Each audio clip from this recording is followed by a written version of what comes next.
सबों को जय मसीह मेरे प्रियो।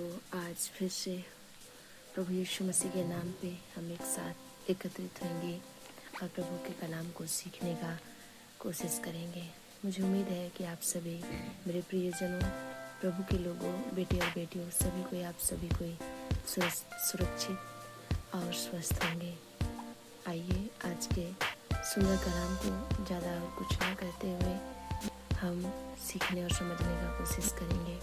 प्रभु जी, आज के सुंदर दिन में पिता तुमने हमें एक अवसर को दिया। इस अवसर को हम बहुमूल्य समझने पाए पिता परमेश्वर यीशु मसीह। और इस तरह से प्रभु यीशु तेरे जीवित कलाम को पिता हम परमेश्वर इस छोटे यूट्यूब के माध्यम से, ऑनलाइन के माध्यम से पिता लोगों में जन जन तक पहुंचाने का परमेश्वर बुद्धि और ज्ञान दीजिए, ताकि हम बहुतायत से प्रभु इस वचन के भेद को लोगों में बांटने पाएं। प्रभु यीशु मसीह के नाम पे आमीन। आइए मेरे प्रियो, जैसा हम रोज दिन देखते हैं एक एक छोटा छोटा वचन, वैसे ही आज हम लोग प्रभु के कलाम से देखेंगे।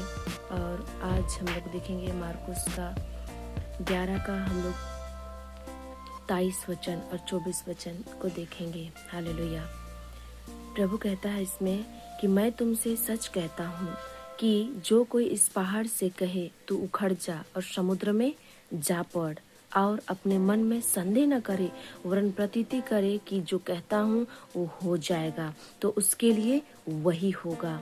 कितना अच्छा वचन है मेरे प्रियो कि प्रभु का वचन कह रहा है, मैं तुमसे सच कहता हूँ कि जो कोई इस पहाड़ से, इस पहाड़ का कहने का परमेश्वर का कलाम का ये मतलब है मेरे प्रियो कि जीवन में जो भी हमारे जीवन में आए, जीवन में बीमारी, गरीबी, जिस भी प्रकार के आप परिस्थितियों से जूझ रहे हैं, उन तमाम परिस्थितियों से तू कह, हमें उच्चारण करने को कहता है प्रभु का कलाम से कि तू कह कि उखड़ जा और समुद्र में जा पड़।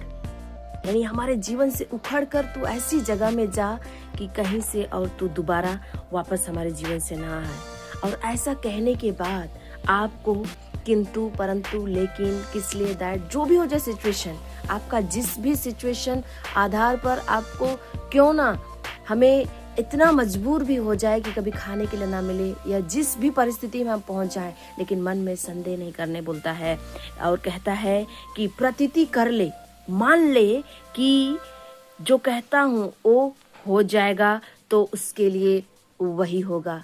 मेरे लोगों, सचमुच में जो हम कहते हैं प्रभु के कलाम के लिए, प्रभु के वचन में जो हम पूरा आस्था और विश्वास के साथ प्रतीति करके मान लेते हैं, अंगीकार कर लेते हैं कि ये हमारे जीवन में होगा, तो उसके लिए वही होगा कहता है और हमें संदेह नहीं करना है। और साथ ही साथ कहता है, इसलिए मैं तुमसे कहता हूँ कि जो कोई प्रार्थना करके मांगो तो प्रतीति कर लो कि तुम्हें मिल गया और तुम्हारे लिए हो जाएगा।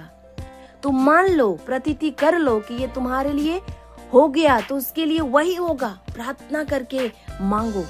सचमुच में मेरे लोगों, प्रार्थना करके जब भी हम मांगते हैं किसी विषय में या किसी चीज को आस्था और भरोसा के साथ मांगते हैं, तो वो हमारे लिए हो जाता है।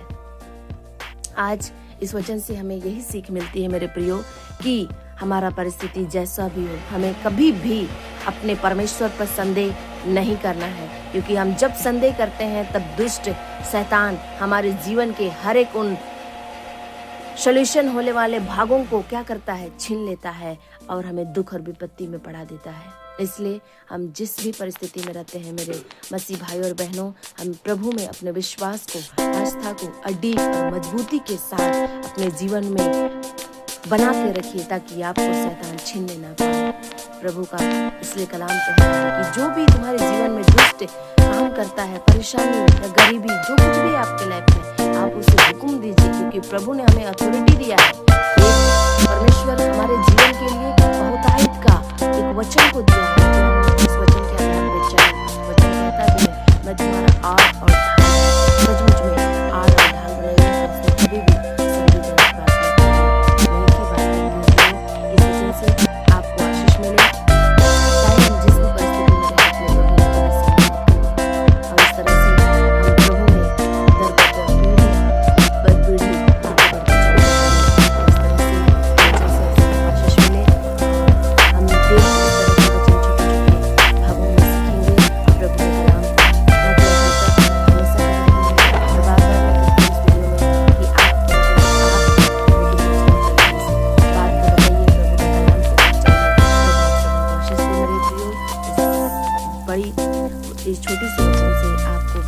की आशीष मिले और आप सबको पुनः मेरी ओर से जय मसीह, प्रभु आशीष दे और गॉड ब्लेस यू।